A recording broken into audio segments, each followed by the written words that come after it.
জামাই বাবু, দিদি আছে তো, সব পরে করবে। এই আমি তো দিদি।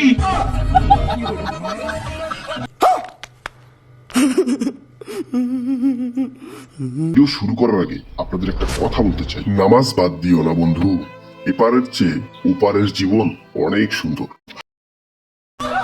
ও ঠাকুর কাজ হলো, তাড়াতাড়ি আসো। কি হয়েছে বলো? আর শোনো, আজকে যেটুকু কাজ করেছো কালকে কিন্তু কমপ্লিট করেই রাখিবে কইলাম। আরে হ্যাঁ, তুই আয় তাড়াতাড়ি। শুনে যা হ্যাঁ, কাজ কমপ্লিট হয়ে গেছে। তোমার তো কতক্ষণে কাইকে গেছে। আরে ঠাকুর পা ওই যে bye bye, tata, good bye, Gaya.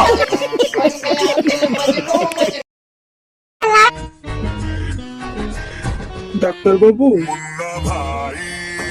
হ্যাঁ বলুন। 2 দিন ধরে না সারা শরীরে খুব ব্যথা বাঁধছে। अच्छा नहीं सारों के यहाँ कुछ तो गड़बड़ है। এই যে ওষুধটা কপালে ব্যথা হলে লাগাবে, আচ্ছা কোমরে ব্যথা হলে লাগাবে, ঘাড়ে ব্যথা হলে লাগাবে, পায়ে ব্যথা হলে লাগাবে। কিন্তু ডাক্তার বাবু, আমার তো হোলই নয়। कैसे कैसे लोग रहते हैं यार यहाँ पे।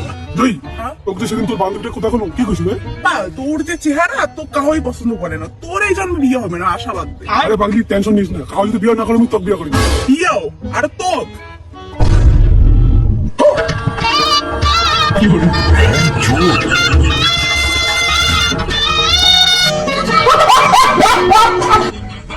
শরীরটা তো খারাপ, তারপরে তো আমাদের কাজ করাবে বাড়ির সবটা।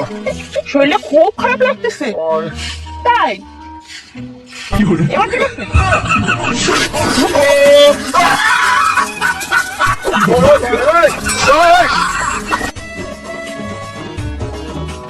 আরে লাইটে কি হলো? মারছো, ঠিক করে মারো।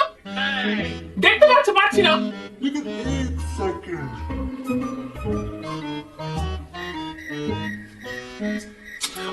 তুই লাইটে ঠিক করে মারতে পারো না? একটা সহজ কাজ তোমাকে দিয়ে হয় না, জানো তো? अच्छा এই ধরো তো, ধরো। লাইট মারতে পারে না, ধরো, পড়ো।